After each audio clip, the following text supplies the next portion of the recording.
ইয়া আবা যার লিআন তাকতুয়া ফাজআল লানা বাবাম মিন কিতাবিল্লাহ। আবু যর, তুমি যদি এই উদ্দেশ্যে মসজিদে গমন করো যে কোরআনে কারিমের একটি অধ্যায়, যে কোনো একটি বিষয় তুমি জ্ঞান অর্জন করবা, পুরোপুরি একটা বিষয়ের উপরে তুমি পরিপূর্ণ জ্ঞান অর্জন করবা, এই নিয়তে যদি তুমি গমন করো, খায়রুল লাকা মিন আন তুসাল্লিয়া আলফা রাকাত। আবু যর, শুনে রাখো, আল্লাহর কোন বান্দা বান্দি যদি 1000 রাকাত তাহাজ্জুদের নামাজ পড়ে অথবা নফল নামাজ পড়ে, 1000 রাকাত নফল নামাজ পড়ে, ওই ব্যক্তির আমল নামায় যতটুকু কি লেখা হবে, এর থেকে উত্তম সওয়াব আল্লাহ পাক রব্বুল আলামিন ওই বান্দার আমল নামায় লিখে দিবে। সুবহানাল্লাহ আছে? আর জোরে বলেন না। 1000 রাকাত কেউ আমরা পড়ছি? এখানে এরকম কেউ আছে যে 1000 রাকাত নামাজ একদিন পড়ছি, এক মাসে, এক বছরে? এরকমও পাওয়া যাবে না। তাহলে নিয়তটা যদি এটা করা যায়, জানি কোরআনে কারীম থেকে যে আলোচনা হবে এখান থেকে আমি কিছুটা দিন শিখব, একটা মাসআলা শিখে রাখবো, এই মাসআলা অনুযায়ী আমি চলবো, আমল করব। এত সময় আলোচনার ভিতরে কতগুলো আমলের কথা বলা হলো, বেশি বেশি দুরূদ শরীফ, এরপরে শুক্রবার আসরের নামাজের পরে 80 বার দুরূদ শরীফের আমল, এই যে কতগুলো এলেম আপনারা হাসিল করলেন। কি বলে, যদি এটা শেখার নিয়তে, আমলের নিয়তে এখানে আসেন জুমার দিনে, তাহলে এত পরিমাণে সওয়াব আর ফজিলত রয়েছে। তো আমরা এই নিয়ত করে প্রত্যেক জুমায় আসবো। আল্লাহ তাআলা আমাদের সকলকে কবুল করেন, আমাকেও আমলের নিয়তে বলার তৌফিক দান করেন এবং আপনাদেরকেও আমলের নিয়তে শোনার তৌফিক দান করেন। সকলে বলেন আমিন। আরসালাহু তাআলা বিল হাক্কি বাশীরান ওয়া নাযীরা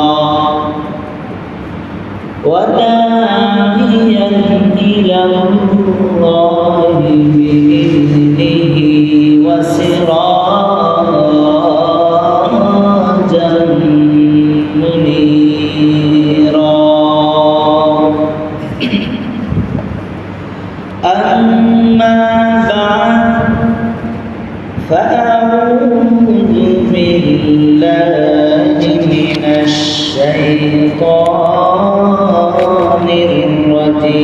الرجيم. بسم الله الرحمن الرحيم.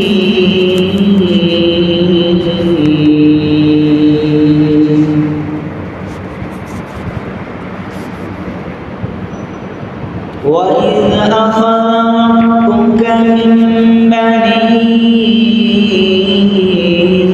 آدم من ظهورهم ذريتهم وأشهدهم على أنفسهم ألست بربكم قالوا بلى شهدنا أن تقولوا يوم القيامة إنا كنا عن هذا غافلين.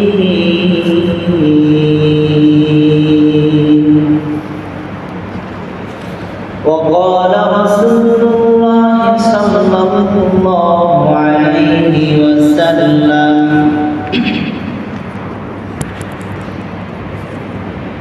خيركم من تعلم القرآن وعلمه.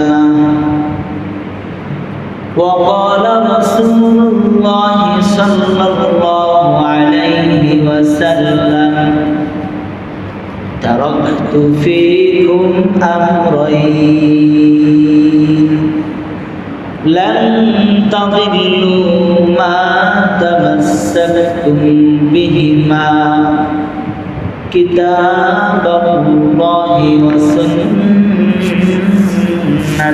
رسوله أو كما قال عليه الصلاة والسلام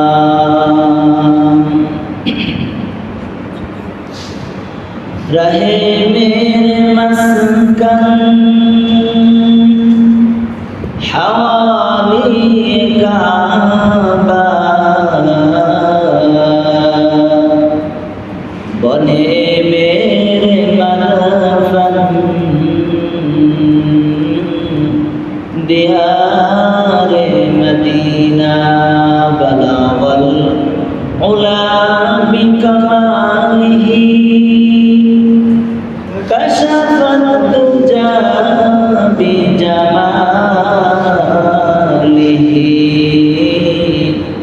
हसनत जमीउ खिसालिही सल्लु अलैहि व आलिहि ला इलाहा इल्लल्लाह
আলহামদুলিল্লাহ আমার মুআজ্জাজ মুকাররম সম্মানিত মুসল্লিয়ানে কিরাম আমরা সকলেই মহান আল্লাহ জাল্লা জালালুহু ওয়া তাআলা শানুহুর দরবারে লাখো কোটি শুকর আদায় করি যে মহান রব্বুল আলামিন আমাদেরকে অত্যন্ত ভালোবেসে মায়া করে মহব্বত করে দ্বীনের বুঝ দান করে আগে আগে মসজিদে এসে কোরআন ও হাদিস থেকে মূল্যবান কথা বলার জন্য এবং শোনার জন্য তৌফিক দান করেছেন সেজন্য সকলেই মহান মুনিবের দরবারে শুকরগুজার হয়ে মহব্বতের সাথে কালিমাতুশ শুকর আদায় করে বলি আলহামদুলিল্লাহ।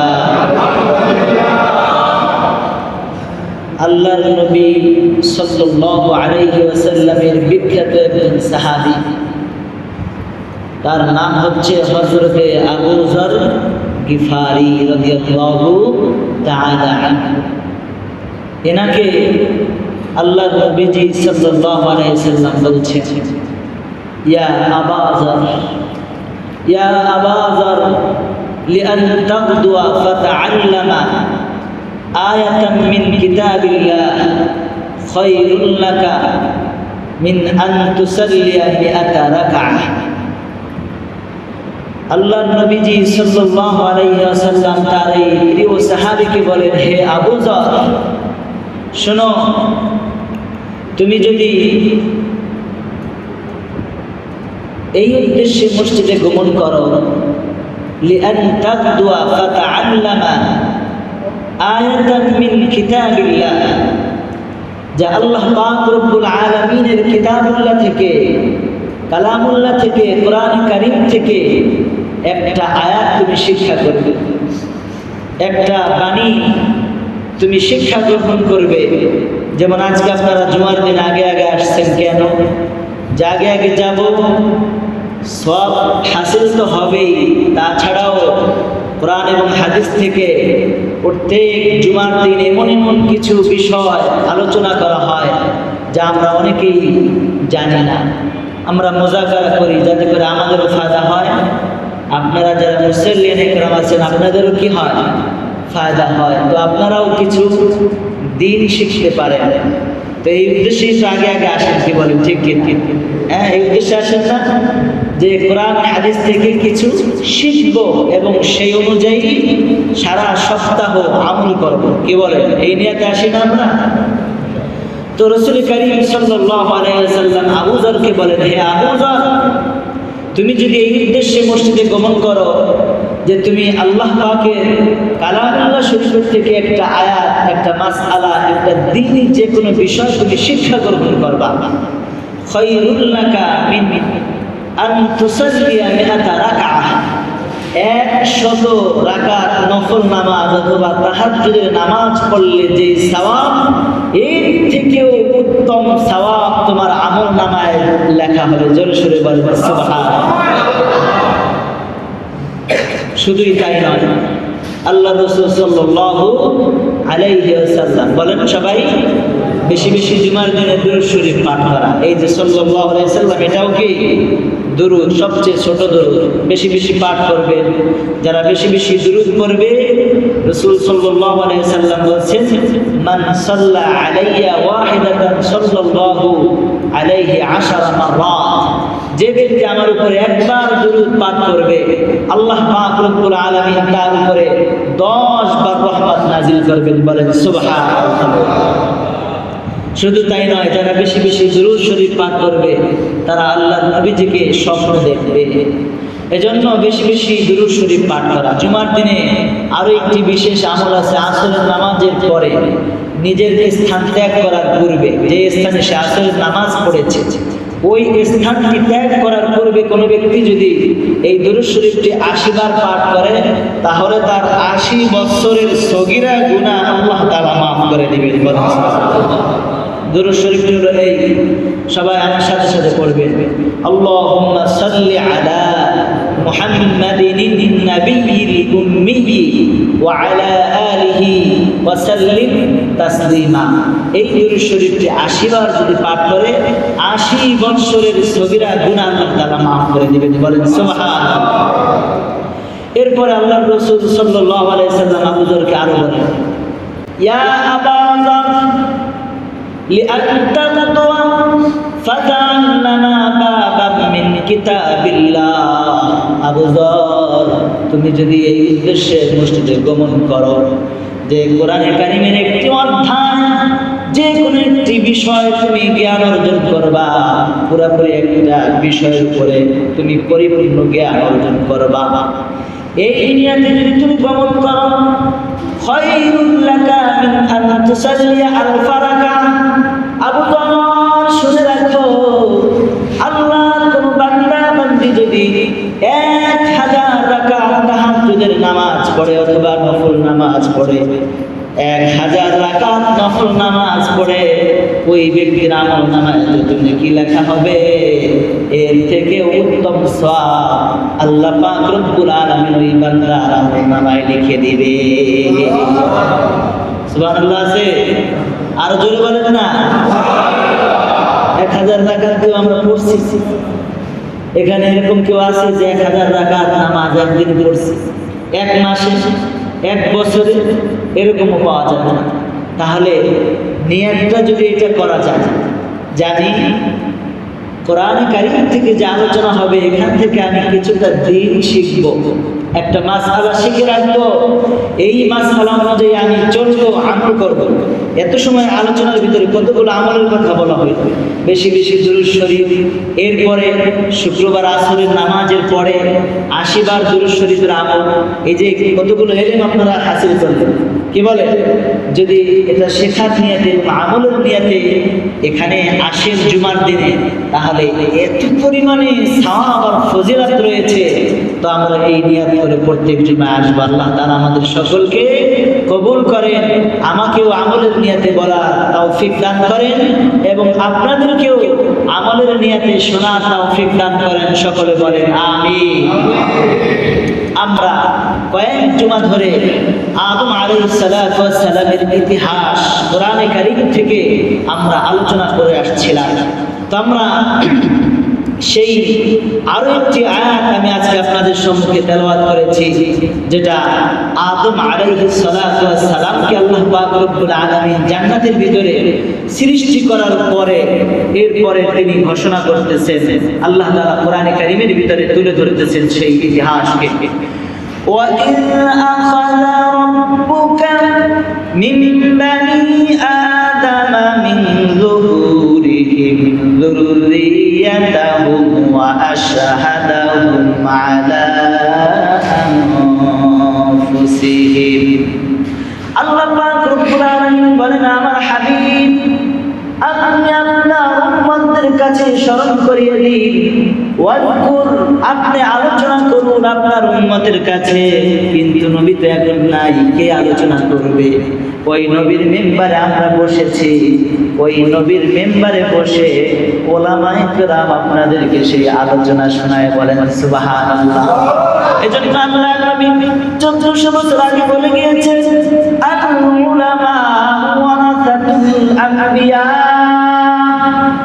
ওলামায়ে কেরাম হলো নবীদের ওয়ারিস, নবীদের স্থলাভিষিক্ত।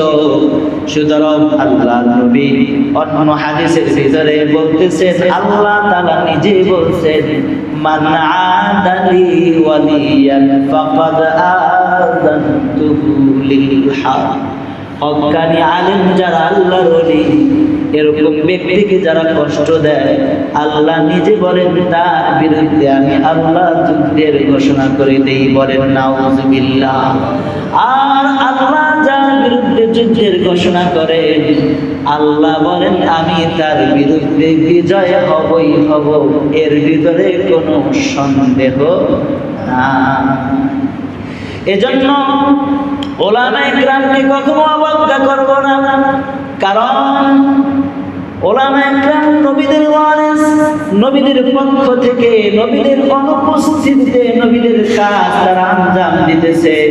আল্লাহ তাআলা সেই কথাই বলতেছেন, আমার নবী আমার হাবিব ওয়াইজ আখাযা ওয়াইজ মানি ওয়াজকুর, আপনি আলোচনা করুন, আপনি স্মরণ করিয়ে দিন ওই সময়ের কথা যখন তোমার প্রতিপালক আদম সন্তানদের পৃষ্ঠদেশ থেকে তাদের সন্তানদেরকে বের করেছিলেন এবং তাদেরকে তাদের নিজেদের সম্পর্কে সাক্ষী বানিয়েছিলেন আর জিজ্ঞাসা করেছিলেন, আমি কি তোমাদের রব নই? আলাস্তু বিরাব্বিকুম, আমি আল্লাহ কি তোমাদের রব নই? তখন আমরা সকলেই উত্তর দিয়েছিলাম, কেন নয়, বালা, অবশ্যই তিনি আমাদের রব। আমরা সকলে এই বিষয়ে সাক্ষ্য দিচ্ছি এবং এর স্বীকারোক্ত আমি এজন্য নিয়েছিলাম। আল্লাহ বলতেছেন, যাতে কিয়ামতের দিন তোমরা বলতে না পারো যে আমরা তো এই বিষয়ে অবগত ছিলাম না। এই আয়াত কারিমা 9 নম্বর পারা 12 নম্বর পৃষ্ঠা সূরাতুল আরাফের 172 নম্বর আয়াতের ভিতরে আল্লাহ পাক রব্বুল আলামিন এই ঘোষণা করেছেন যে ওয়াইজ আখাযা রাব্বুকা, আমার নবী আপনি স্মরণ করিয়ে দিন যখন আপনার রব, আপনার প্রতিপালক মিন বানি আদম মিন যুহুরিহিম যুররিয়াতাহুম, আদম আলাইহিস সালামের সন্তানদেরকে তার পৃষ্ঠদেশ থেকে বের করার পরে সকল রূহকে একত্রিত করেছিলেন যিনি, তিনি কে? এরকম আল্লাহ পাক রব্বুল আলামিন দুইটা জমা করবেন, একটা জমা রূহের জগতে হয়ে গেছে, একটা একটা মাহফিল জমা মজমা রূহের জগতে হয়ে গেছে, আর একটা মজমা পরকালে আল্লাহ তাআলা করবেন। এই দুইটা মাহফিল, এই দুইটা মজমা আল্লাহ পাক রব্বুল আলামিন একটা করেছেন আর একটা করবে। আর প্রতিদিন বাংলার জমিনে 5 থেকে 7 হাজার বক্তারা বয়ান করতেছে এবং প্রত্যেক জুমায় জুমায় একটা জমা হইতেছে মুসল্লিয়ান ইকরামদেরকে নিয়ে। খতিব সাহেবগণ প্রত্যেক জুমায় আলোচনা করতেছেন। ওটাই ওই আল্লাহ পাকের ওই ধারা, তিনি যে মজমা করেছিলেন, একটা আলোচনা করেছিলেন সকলকে জমা করে। এজন্য এই জুমার দিনের নাম জুমা। জুমা মানে কি? জমা হওয়া, একত্রিত হওয়া। এজন্য জুমার দিনকে কি বলা হয়? জুমা বলা হয়। যাতে করে জুমার দিন সমস্ত মানুষ একত্রিত হয়, এক জায়গায় একত্রিত হয়। এমনকি বড় বড় নেতারাও কিন্তু এই সমস্ত মানুষদেরকে ডাইকাও একত্রিত করতে সবাইকে পারে না। অনেক সময় দেখা যায় যে বড় একটা নেতা ডাক দিছে, কিন্তু এই সব শ্রেণীর লোক জমা হয় না। কিন্তু এইখানে দেখেন সকল শ্রেণীর লোক এখানে আসে। নামাজি, বেনামাজি, সুস্থর, ঘুষখোর, চোর, ডাকাত, গুন্ডা, বদমাশ, গান বাজনা, জারি যাত্রা, টেলিভিশন, সিডি, ভিসিআর, মদ, গাঁজা, ফেন্সিডিল, বিড়ি, সিগারেট, হুক্কা, বেড়াকান, কারিতাস, বিয়ার, টিভি, শনিবার, জাগরণী, চক্র, আশা, গ্রামীণ, নাম, বিএনপি, জামাত, জাতীয় পার্টি, সব দলের লোক জুমার দিনে হাজির হয়। আর সব দলের লোক কিন্তু একটা নেতা এটাই কাউ পায় না। এজন্য জুমার দিনকে বলা হয় জুমা, মানে হলো একত্রিত হওয়ার দিন। এজন্য সমস্ত মানুষ যেহেতু একত্রিত হয়, এজন্য এই দিনটাকে বলা হয় জুমার দিন। তো আল্লাহ পাক রব্বুল আলামিন রূহের জগতে সমস্ত রূহকে জমা করেছিলেন। ওইখানেও সমস্ত দল মত নির্বিশেষে সকলেই একত্রিত ছিল। আবার দুনিয়ার যে জুমার মজলিসগুলো হয়, এই মজলিসগুলোতেও দল মত নির্বিশেষে সকলেই একতাবদ্ধ হয়, একসাথে কাঁধে কাঁধ মিলিয়ে সকলেই জুমার নামাজ পড়তে আসে। বলেন ঠিক কি ঠিক না? এজন্য আমার আল্লাহ পাক রব্বুল আলামিন বলেন, স্মরণ করিয়ে দেন ওই মাহফিলের কথা, যেই মাহফিল রূহের জগতে আমার আল্লাহ করেছিলেন, যেই জমাটা আল্লাহ তাআলা করেছিলেন, সমস্ত রূহকে জমা করেছিলেন আদম আলাইহিস সালাতু ওয়াস সালামের পৃষ্ঠদেশ থেকে। এই মেরুদণ্ড থেকে, আদম আলাইহিস সালাতু ওয়াস সালামের মেরুদণ্ড থেকে সমস্ত রূহকে আল্লাহ পাক রব্বুল আলামিন বের করে জমা করেছেন। জমা করার পরে আল্লাহ তাআলা তার সিংহাসনে বসে সকলকে সাক্ষী বানাইছেন, যাতে করে পরকালে আমরা কেউ একথা বলতে না পারি, ইন্না কুন্না আন হাযা গাফিলিন। আল্লাহ, তুমি যে আমাদের রব, তুমি যে আমাদের সব, সকল ক্ষমতার মালিক একমাত্র তুমি, এই কথার সাক্ষী আমরা রূহের জগতে দিয়ে আসছিলাম। আল্লাহ তাআলা বলতেছেন যাতে তোমরা দুনিয়াতে কোনো মানুষ এই কথা বলতে না পারো যে আল্লাহ আমরা এই সম্পর্কে কিছুই জানতাম না, একেবারেই গাফেল। তুমি যে আমাদের রব, সকল ক্ষমতার মালিক একমাত্র তুমি আল্লাহ, এই কথা আমরা জানতাম না, এ কথা যাতে তোমরা কেউ বলতে না পারো। তো ওই রূহের জগতে আমি আল্লাহ তোমাদের উপরে সাক্ষী বানাইছি। আমি তোমাদেরকে জিজ্ঞাসা করেছি, সমস্ত রূহকে একত্রিত করে আমি আল্লাহ তাআলা জিজ্ঞাসা করেছি। কি জিজ্ঞাসা করেছি? আলাস্তু বিরাব্বিকুম, আমি আল্লাহ কি তোমাদের রব নই? তখন আমরা সকলেই বলেছি বালা, হ্যাঁ আল্লাহ, অবশ্যই অবশ্যই আপনি আমাদের রব, আপনি আমাদের রব। আল্লাহ পাক রব্বুল আলামিনকে যে আমরা রব বলে স্বীকার করেছি, তিনি আমাদের রব, তিনি আমাদের ব্যক্তিগত জীবনেও রব। ব্যক্তিগত জীবন আমরা চালাবো রবের হুকুম অনুযায়ী। আল্লাহ তাআলা এই এক জিজ্ঞাসার ভিতরে 6টা জিজ্ঞাসা করেছিলেন। 1 নম্বরে জিজ্ঞাসা করেছেন আলাস্তু বিরাব্বিকুম, আমি আল্লাহ কি তোমাদের ব্যক্তিগত জীবনে রব নই? 2 নম্বর, আমি আল্লাহ কি তোমাদের পারিবারিক জীবনে রব নই? তার মানে তুমি তোমার পরিবারকে কিভাবে চালাবে, তুমি তোমার পরিবারকে আমি আল্লাহ এবং আমার রাসূলের দ্বীন অনুযায়ী চালাবে, নাকি চিত্র জগতের নায়ক নায়িকাদেরকে মডেল বানায়া তাদের মডেলে তাদের আদর্শে তোমরা পরিবার চালাবে? কার মডেলে চালাবে, কাকে মডেল বানাবে? এজন্য আল্লাহর নবী মডেল দিয়ে গেছেন 1400 বছর আগেই, বলছেন তারাকতু ফীকুম আমরাইন লান তাদিল্লু মা তামাসসাকতুম বিহিমা। আমার উম্মত, আমি তো চিরকাল থাকবো না, কিন্তু যখন আমি না থাকবো ফিতনা ফাসাদে দুনিয়া অন্ধকারাচ্ছন্ন হয়ে যাবে, গুনাহে জর্জরিত হয়ে যাবে, আকাশ পাতাল যখন ভারী হয়ে যাবে, জুলুম অত্যাচারে ভরে যাবে, দুর্নীতিতে ভরে যাবে, চাঁদাবাজে ভরে যাবে, যখন মানুষ সুবিচার পাবে না, তখন আমার উম্মত তোমরা যদি 2টা জিনিস আঁকড়ে ধরো, আমি তোমাদের ভিতরে আদর্শ রেখে গেলাম, মডেল বানায় গেলাম। আল্লাহ তাআলা কোরআনের ভিতরে ঘোষণা করেছেন লাকাদ কানা লাকুম ফি রাসূলিল্লাহি উসওয়াতুন হাসানা, আমি আল্লাহ তোমাদের জন্য আদর্শ হিসাবে পাঠাইছি আমার নবীকে। সুতরাং জীবনের প্রতিটি পদে পদে, প্রতিটি পরতে পরতে আমি আল্লাহকে এবং আমার রাসূলকে আদর্শ বানায় চলবা।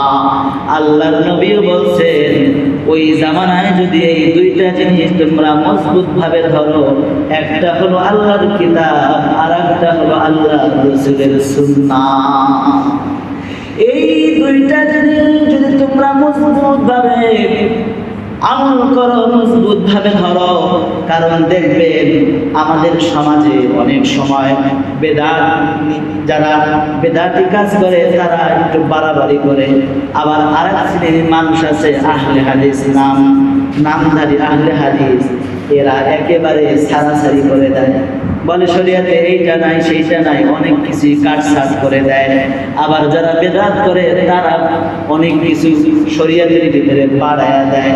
তাহলে এক শ্রেণীর মানুষ কমায় আর এক শ্রেণীর মানুষ বাড়ায়। আল্লাহ তাআলা এর সমাধান স্বরূপ বলেন আমি আল্লাহ তোমাদেরকে ওয়াকাযালিকা জাআলনাকুম উম্মাতান ওয়াসাতা, মধ্যমপন্থী উম্মত বানাইছি, ছাড়াছাড়িও করবা না, বাড়াবাড়িও করবা না, ঠিক যেভাবে আল্লাহ এবং আল্লাহর নবী যে আদর্শ দিয়ে গিয়েছেন ওইভাবে তোমরা চলবা, তখন আর কোনো সমাধান, কোনো সমস্যা থাকবে না। সুতরাং আমার প্রিয় ভাইরা, এজন্য আল্লাহ পাক রব্বুল আলামিন আমাদেরকে আদর্শ পাঠাইছেন, নবীকে আমাদের জন্য আদর্শ বানায় পাঠাইছেন। আর নবীজিও বলে গিয়েছেন কোরআন এবং সুন্নাহ মোতাবেক চলার জন্য। আল্লাহ তাআলা রূহের জগতে সমস্ত রূহকে একত্রিত করে এই জিজ্ঞাসা করেছেন আলাস্তু বিরাব্বিকুম, আমি আল্লাহ কি তোমাদের রব নই? আমি কি তোমাদের ব্যক্তিগত জীবনে রব নই? আমি কি তোমাদের পারিবারিক জীবনে রব নই? আমি কি তোমাদের অর্থনৈতিক জীবনে রব নই? তার মানে আল্লাহ তাআলা কেমন জিজ্ঞাসা করছেন, হে বান্দা বান্দি শুনো, তুমি তোমার অর্থনৈতিক জীবনটা কার আদর্শ অনুযায়ী চালাবা? ওই পশ্চিমা দাদা বাবুদের সুদি কারবারে অর্থনৈতিক জীবন চালাবা, নাকি কোরআন এবং সুন্নাহ মোতাবেক তুমি হালাল ভাবে তুমি তোমার জীবনটাকে চালাবা? আমাদের এই সমাজের কিছু কিছু মানুষ একটা ব্যবসা সম্পর্কে ভুল মাসআলা জানে, যেমন বাইয়ে মুদারাবা, এটা শরীয়তে জায়েজ করেছে। অর্থাৎ এটার সিস্টেম হলো, আপনাদের মুন্সিগঞ্জ ব্যবসায়িক এলাকা, তো এই ব্যবসাটা অনেকেই করতেছে, অনেকে মাসআলাও জিজ্ঞাসা করে যে হুজুর এটা কি সুদ হবে কিনা। আবার অনেকে এটা ভুল বুঝা একজন হালাল খানওয়ালা ব্যক্তিকে সুদখোর বলে আখ্যায়িত করতেছে। আর একজন মানুষকে এভাবে তুহমাত দিলে কত বড় গুনাহ হয়। তুহমাত এটা গীবতের থেকেও মারাত্মক গুনাহ। বলছে গীবত করলে নিজের মায়ের সাথে জিনা করার সমান গুনাহ হয়, আর যদি তুহমাত দেয়, তুহমাত এর থেকেও মারাত্মক গুনাহ, নাউযুবিল্লাহ। সেই ব্যবসাটা কি? সেই ব্যবসাটা হচ্ছে শরীয়তে এটা জায়েজ করছে যে একজনে টাকা দিল আর একজনে ব্যবসা করলো, এরপরে টাকা দেওয়ার সময় সে শর্ত করে দিল যে আমি 1 লক্ষ টাকা তোমাকে দিলাম, এই 1 লক্ষ টাকা দিয়ে তুমি সুতার ব্যবসা, জালের ব্যবসা যাই করো না কেন, আমাকে 50% লাভ দিবা, লাভ হইলে লস হইলে লসও দিবা। এইটাই যদি আপনারা উল্লেখ করেন তাহলে এই ব্যবসাটা কি হবে? হালাল হবে। অনেক ব্যবসা আছে লস হওয়ার সম্ভাবনা থাকে, তো সেই ক্ষেত্রে লসও 50% আপনার নিতে হবে লস হইলে। আবার যদি লাভ হয়, লাভ হইলেও আপনি 50% পাবেন। ব্যবসার নীতি এটা যে লাভ আর লোকসান হবেই। তো এজন্য যখন কেউ কাউকে টাকা দিয়ে ব্যবসা করাবেন তখন এটাকে স্পষ্ট করে দিবেন, তাহলে সুদি কারবার হবে না। আর যদি শুধু লাভেরটা গ্রহণ করেন, লসেরটা না নেন, তাহলে ওইটা তার জন্য সুদ হয়ে যাবে। এজন্য জায়েজ হওয়ার জন্য এটা বলে নিতে হবে ব্যবসার শুরুতে, এবং এটা লিপিবদ্ধ করতে হবে, একটা খাতার ভিতরে লিখে রাখতে হবে। আল্লাহ তাআলা কোরআনে কারীমের ভিতরে বলছেন যখন তোমরা লেনদেন করো তখন কি করো? লিখে রাখো এবং সাক্ষী রাখো। অনেক ব্যবসা আছে যে লস হওয়ার সম্ভাবনা নাই, যেমন সে কেনে এক পার্টির কাছ থেকে, এরপরে আবার বিক্রি করে, কারণ আগেই সে দামটা জেনে নেয়, দাম না জানার আগে সে ক্রয় করে না, তো ওই ক্ষেত্রে দেখা যায় লস হওয়ার সম্ভাবনা নাই। তাহলে এই ক্ষেত্রেও শর্ত যদি আপনারা ওইটা উল্লেখ করে নেন যে আমি 1 লক্ষ টাকা দিলাম, 50% বা 60% যাই আপনি দেন, সেটা দুইজনের চুক্তিতে যদি এরকম ভাবে হয় যে লাভও নিব ওই পরিমাণ, লোকসানও নিব, তাহলে এটা জায়েজ হবে। যাই হোক, একটা মাসআলা আপনারা জানতে পারলেন। আর হাদিস আমি শুরুতেই বলেছি, যদি একটা মাসআলা জানে তাহলে 1000 রাকাত নফল নামাজ পড়লে যেই সওয়াব, সেই সওয়াব প্রত্যেকের আমলনামায় এখন লেখা হয়ে গেছে। বলেন সুবহানাল্লাহ। তাহলে মাসআলা জানলেও একটা বিষয় হল হইলেও সওয়াব আছে না নাই? তাহলে আল্লাহ তাআলা এই রূহের জগতে আমাদেরকে কেমন জানি বলতেছে, এ বান্দা বান্দি, তোমাদেরকে সৃষ্টি করলাম, ব্যবসা বাণিজ্য কি সুদি কারবারে করবা নাকি আমি আল্লাহর বিধান অনুযায়ী করবা? 3 নম্বর। 4 নম্বর প্রশ্ন আল্লাহ তাআলা কেমন জানি জিজ্ঞাসা করছে, সামাজিক জীবন কিভাবে চালাবা? সামাজিক জীবন কি তুমি আমি আল্লাহর আদর্শ অনুযায়ী চালাবা, নাকি সমাজের তালে পড়ে তুমিও গুনাহে জড়ায়া যাবা? সমাজের ভিতরে অনেক গুনাহ আছে, সামাজিক গুনাহ, যেমন হলুদের অনুষ্ঠান, বিবাহ শাদীতে বেপরদার গুনাহ। এমনকি আজকাল দেখা যায় মানুষ মৃত্যুবরণ করলেও পর্দার কোনো মেনটেন করা হয় না, সেখানেও কবিরা গুনাহ। বিবাহ শাদীতেও বেপরদার ছড়াছড়ি, গুনাহের ছায়া। মদ জুয়ার আসর বসে নেয়, নওজোয়ান আর নওজোয়ান একত্রিত হয়ে অবাধে মিলামেশা করে এবং তারা নৃত্য করে, গান করে, নাচ গান করে। এবং ভালো সমাজের মানুষ আমরা 5 ওয়াক্ত নামাজ পড়ি, আমাদের ছেলে সন্তানকেও আমরা বাধা দেই না। বলেন ঠিক না? আবার সমাজের চাপে পড়ে এরকম গুনাহ করে ফেলি যে তখন আল্লাহকে কেয়ার করি না, কোরআন কেয়ার করি না, হাদিস কেয়ার করি না, এবং এমন কথা বলি যে কথার দ্বারা আমাদের ঈমানটাও নষ্ট হয়ে যায়। আমরা অনেক সময় বলি, আরে মাসালা ফাসালা সব জায়গায় চলে না, বাদ দাও। এর মানে কি? মাসআলা হলো আল্লাহর হুকুম, কোন একটা বিধান যদি সেটা ফরজ হয়ে থাকে মাসআলা অনুযায়ী, তাহলে কেমন জানি আমি আল্লাহকে বলতেছি আরে আল্লাহর বাদ দাও। নাউজুবিল্লাহ। সব জায়গায় মাসআলা দিতেই শোনা, বলি কি বলি না? একটা বিবাহের অনুষ্ঠানে গান বাজনা যখন হয়, তখন যদি একজন ধার্মিক লোক অথবা ইমাম সাহেব অথবা কোনো আলেম ওলামা অথবা কোনো সামাজিক মুরব্বী যদি বাধা দেয়, তাহলে যুবকরা বলে সবখানে মাসআলা দিতেই শোনা, মাসলা নিয়ে যাও। কি বলেন, বলে কি বলে না, থ্রেট দেয় না? তো সে কোন পর্যায়ে যাচ্ছে চিন্তা করতেছেন, মাসআলা হলো কার হুকুম? আল্লাহর হুকুম। মনে করেন আল্লাহ তাআলা বলছে গান শুনো না, গানের কাছেও যায় না, জিনা করো না, জিনার কাছেও যায় না। এই সমস্ত কাজ তো জিনার আনুষঙ্গিক। এইভাবেই তো অবাধে মেলামেশা হয়, এরপরে দেখা হয়, বিপর্দা হয়, এরপরে ভালো লাগে, এরপরে কথা হয়। হ্যাঁ, রাতের পর রাত, ঘন্টার পর ঘন্টা আলাপ, রসালো আলাপ চালু হয়ে যায়, এরপরে জিনায় লিপ্ত হয়। জিনার আগে আরো আনুষঙ্গিক 5টা কাজ আছে। হ্যাঁ, চোখ দিয়ে দেখে, জবান দিয়ে কথা বলে, কান দিয়ে শুনে, অন্তর দিয়ে কল্পনা করে, হাত দিয়ে ধরে, পাও দিয়ে চলে। বুখারী শরীফের মধ্যে আছে প্রত্যেকটাই জিনার গুনাহ লেখা হয়, বলেন নাউজুবিল্লাহ। এরপরে হাকিকি জিনায় লিপ্ত হয়। এজন্য আমার আল্লাহ কেমন জানি বলতেছেন, আলাস্তু বিরাব্বিকুম, সমাজকে খুশি করার জন্য তুমি গুনাহে লিপ্ত হবা। তুমি তোমার সামাজিক জীবন কোনভাবে চালাবা বলো। কখন আল্লাহ তাআলা ওয়াদা দিয়েছেন? রূহের জগতে, রূহের জগতে একত্রিত করে ওয়াদা নিয়েছেন, বান্দা কার হুকুম অনুযায়ী সামাজিক জীবন চালাবা বলো। আমি আল্লাহর বিধান অনুযায়ী চলবা, নাকি সমাজের সাথে তাল মিলিয়ে তুমিও গুনার মধ্যে লিপ্ত হয়ে যাবা বলো বান্দা।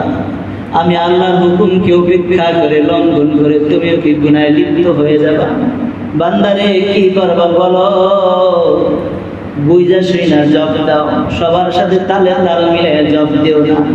যেমন ইলেকশনের সময় বাবা যদি ইলেকশনে দাঁড়ায়, তাহলে ছেলেও ইলেকশনের সময় মিছিল করে, লালটু ভাই, লালটু ভাই, আমার ভাই, তোমার ভাই, লালটু ভাই। এখন লোকেরা জিজ্ঞাসা করে, তোর যে আব্বা হয় তুই আই কস কেন, তুই ভাই বলস কেন?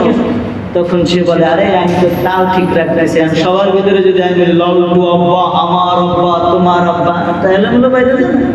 এই জন্য তাল ঠিক রাখার জন্য বলতেছে।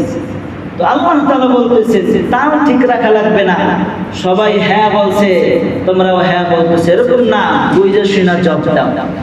সামাজিক জীবন কিভাবে চালাবা, ব্যক্তিগত জীবন কিভাবে চালাবা, পারিবারিক জীবন কিভাবে চালাবা, অর্থনৈতিক জীবন কিভাবে চালাবা, সামাজিক জীবন কিভাবে চালাবা, রাজনৈতিক জীবন কিভাবে চালাবা, আল্লাহ বলেন ইন্নাকা আলা কুল্লি শাইইন কাদির।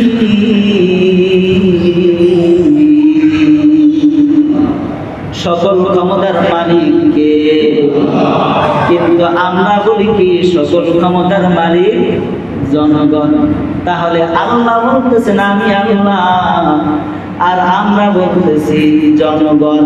তাহলে আল্লাহ জিজ্ঞাসা করতেছেন রাজনৈতিক জীবন কিভাবে চালাবা বল। আল্লাহ ওয়াদা নিতেছেন, এ বান্দা ওয়াদা দিয়ে যাও, ওয়াদা দিয়ে যাও, ওয়াদা দিয়ে যাও। রাজনৈতিক জীবনে কাকে রব মানবা? সকল ক্ষমতার মালিক কাকে বলবা? আল্লাহ বলতেছেন আমি আল্লাহ সকল ক্ষমতার মালিক। আর আমাদের সংবিধানে আছে সকল ক্ষমতার মালিক হচ্ছে জনগণ। বলেন নাউজুবিল্লাহ। এটা যদি কেউ মানে আর এরকম রাজনীতি করে, তাহলে অনেক ব্যক্তিরা আলেম ওলামাদেরকে মাসআলা জিজ্ঞাসা করে, হুজুর এরকম রাজনীতি করা যায় আছে কিনা?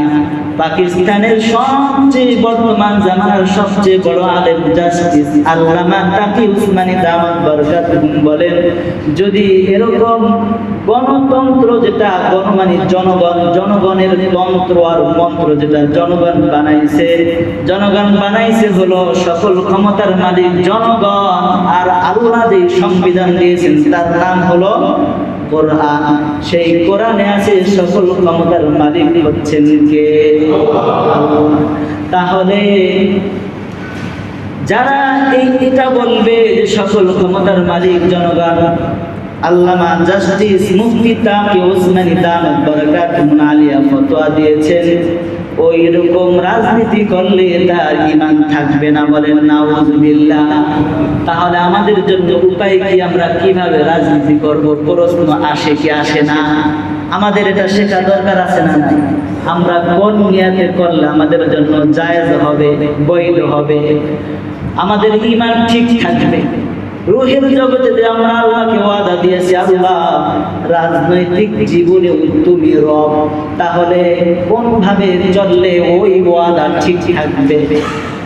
ওলামায়ে কেরাম এই আয়াতের আলোকে রিসার্চ করে বলছেন, যেহেতু অন্য কোনো ব্যবস্থা নাই, সেহেতু যদি তোমাদের নিয়ত থাকে যে আমরা ক্ষমতায় যাবার পরে এটাকে চেঞ্জ করে আমরা কোরআন সুন্নাহ মোতাবেক সংবিধান বানায়া এরপরে রাষ্ট্র পরিচালনা করব এবং সেটাকে সংশোধন করে আমরা লিখব সকল ক্ষমতার মালিক হচ্ছেন কে। এটা যদি এই নিয়তে যদি আমরা রাজনীতি করি তাহলে আমাদের জন্য জায়েজ আছে। তাহলে আমাদের নিয়ত কি করতে হবে? চেঞ্জ করতে হবে যে আমরা গণতন্ত্র না, আমরা আল্লাহর যে সংবিধান আছে এই সংবিধানকে ধীরে ধীরে আস্তে আস্তে স্টেপ বাই স্টেপ আমরা ইনশাআল্লাহ কোরআনের সংবিধান চালু করব। এই নিয়তে যদি আমরা রাজনীতি করি তাহলে আমাদের জন্য কি হবে?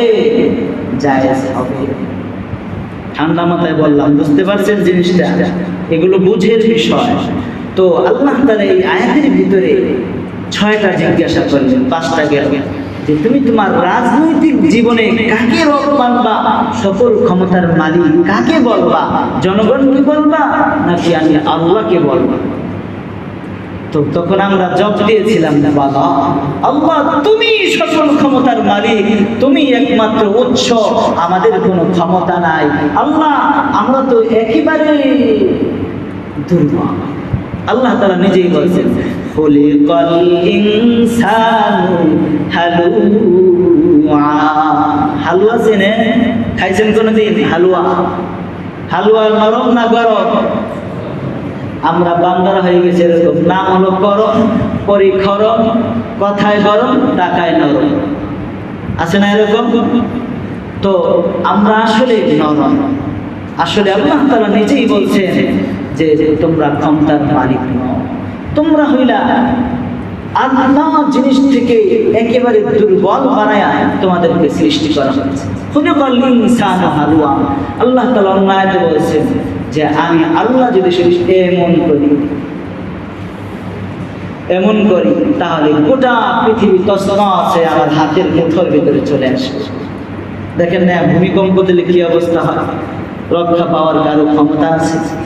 একটা করোনার সময় মানুষ কেমন নিরুপায় হয়ে গিয়েছে, তাহলে মানুষের কোনো ক্ষমতা আছে? প্রকৃত ক্ষমতা নাই। সকল ক্ষমতার মালিক কে?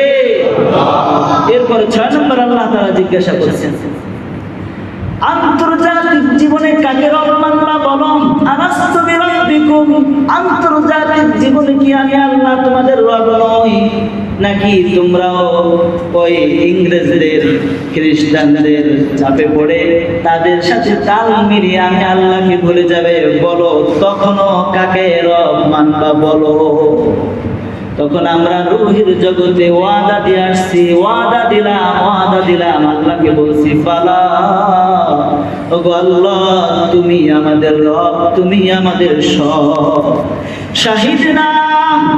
আল্লাহ তখন বললেন, হে বান্দা তোমরা যা বললা আনতা কুলু, তোমরা যা বললা আমি আল্লাহ সাক্ষী থাকলাম এবং ফেরেশতাদেরকেও সাক্ষী বানাইলাম, এবং যাতে করে কিয়ামতের ময়দানে তোমরা বলতে না পারো ইন্না কুন্না আন হাযা গাফিলিন, আল্লাহ এসব সম্পর্কে আমরা কিছুই জানতাম না, এ কথা যাতে না বলতে পারো এজন্য হাজার হাজার নবী আলাইহিস সালাতু ওয়াস সালাম এসে উম্মতকে বলেছেন, এবং নবীরা এখন চলে গেছেন, আর নবী আসবে না। এখন এই নবীর মিম্বারে বসে বসে উলামায়ে কেরাম সেই কোরআন থেকে পড়ে পড়ে আপনাদেরকে শুনাইতেছে, যাতে করে আমরা আমাদের ঈমান নিয়ে ঠিক থাকতে পারি, আমরা আমাদের ঈমান নিয়ে যেন বাঁচতে পারি, আমরা যেন ক্ষমতার মোহে পড়ে, সম্পদের মোহে পড়ে, টাকার মোহে পড়ে যেন আমরা আমাদের ঈমানকে ধ্বংস না করে দেই, বরবাদ না করে দেই। এজন্য উলামায়ে কেরাম মহব্বতের সাথে আপনাদেরকে বলতেছে যে হুঁশ হারায়ও না, ক্ষমতার মোহে পড়ে, সম্পদের মোহে পড়ে ঈমান হারায়ও না। ঈমান নিয়ে চলো, কোরআন নিয়ে চলো, সব সময় ঈমানের সাথে থাকো, কোরআনের সাথে চলো। আল্লাহ তাআলা এই কথাকে বললেন, ইয়া কালাম, হে কলম তুমি লিখে রাখো। কলম এই কথাকে সাথে সাথে এই সাক্ষী যে আমরা দিলাম, ওয়াদা দিলাম, এটাকে লিখে রেখেছে। আল্লাহ পাক রব্বুল আলামিনের হুকুমে কলম একটা রেশমি কাপড়ের ভিতর লিখেছে। এরপরে একজন ফেরেশতাকে বলছে এটাকে তুমি সংরক্ষণ করো। ফেরেশতা আল্লাহকে বলছে আল্লাহ কতদিন এটাকে সংরক্ষণ করব? আল্লাহ তাআলা বলতেছে এটার দিন তারিখ জানানো যাবে না, এই কিয়ামত কবে হবে সেদিন আমি আবার এই যে বান্দারা ওয়াদা দিয়েছিল কিয়ামতের ময়দানে আমি আবার এই সাক্ষীকে পেশ করব, তার লিখিত থাকবে, এই রেশমি কাপড়ে লিখিত থাকবে। তো ফেরেশতা চিন্তা করলো কতদিন আমি হাতে রাখবো, এটাকে তিনি গোল করে ক্যাপসুলের মতো বানিয়ে গিলে খেয়ে ফেললো।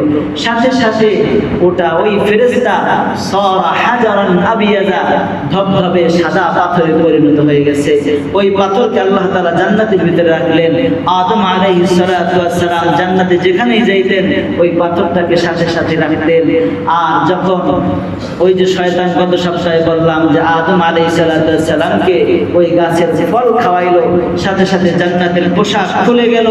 তো এখন আল্লাহ তাআলা বিচার করলেন ওই জান্নাতের ভিতরে আদমকে এবং হাওয়াকে এবং ইবলিসকে এবং ময়ূর পাখি এবং একটি সাপ, এই পাঁচজনকে একত্রিত করে আল্লাহ তাআলা বিচার করলেন যে কিভাবে আদম আলাইহিস সালাতু ওয়াস সালাম এই গাছের ফল খাইল। তো তখন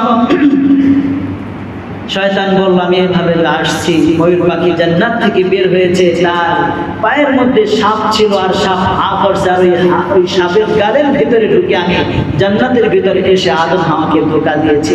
আল্লাহ তাআলা তখন বললেন ওয়ালাহবিতু মিনহা, যাও তোমরা এখন আমার সামনে থেকে যাও। যেমন বলে না পিতা মাতার সামনে মা বাবা যদি সন্তান যদি অপরাধ করে তখন কি বলে, যাও এখন আমার সামনে থেকে যাও। তার মানে অপশন আছে আবার আসার। তাহলে আমাদের আসল বাড়ি কোথায়? জান্নাতে। আল্লাহ তাআলা কেমন যেন বললেন উখরুজ না বইলা বললেন ওয়ালাহবিতু, যাও তোমরা সকলে বের হয়ে যাও, জান্নাত থেকে কি হয়ে যাও, আপাতত বের হয়ে যাও, আমার সামনে থেকে বের হয়ে যাও। আল্লাহ তাআলা বের করে দিলেন। এরপরে আল্লাহ তাআলা যে 6টা ওয়াদা আমাদের কাছ থেকে নিলেন, এই 6টা ওয়াদা বাস্তবায়ন করার জন্য ওই জান্নাত থেকে আমাদেরকে তো দুনিয়ায় পাঠাইতে হবে। এজন্য আল্লাহ তাআলা এই ঘটনা ঘটাইয়া আল্লাহ তাআলা আমাদেরকে এই দুনিয়ায় পাঠাইলেন। ছোটবেলায় আপনারা যারা মুরব্বী তারা জানেন একটা কবিতা ছিল, একজন মা তার সন্তানকে বাজারে পাঠাইছে 6টা সদাই আনার জন্য। কয়টা? 6টা সদাই। কবিতার সুরে এইভাবে তার মা সন্তানকে বলছে বাবা এই 6টা জিনিস তুমি আনবা, তুমি যদি ঠিক মতো আনতে পারো তাহলে আমি তোমার মা, তুমি আমার একমাত্র সন্তান, তুমি আর আমি এই দুইজনে খাবো। সন্তানকে বলল তাকিনি চাল, মুসুরের ডাল, 2টি পাকা বেল, সরিষার তেল, ডিমে ভরা কই, চিনি পাতা দই। বাজার এই 6টা জিনিস বাজারে যায় নিয়ে আসবা, যদি ঠিক মতো আনতে পারো তাহলে তুমি আর আমি সুন্দরভাবে আরাম এসে খাবো। আর স্মরণ রাখো যদি হয় ভুল থাকবে না মাথার চুল।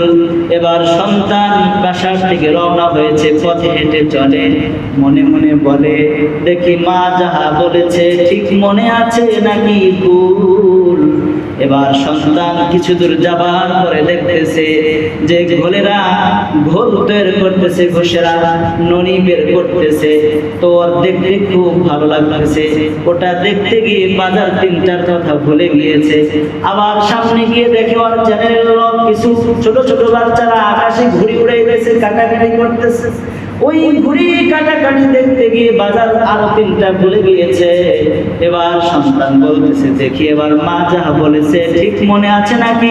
এবার সন্তান 6টা বাজার ভুলে গিয়ে এবার বলতেছে তাতকিনি ডাল, মুসুরের চাল, 2টি পাকা তেল, সরিষার বেল, ডিমে পাতা দই, চিনি ভরা দই।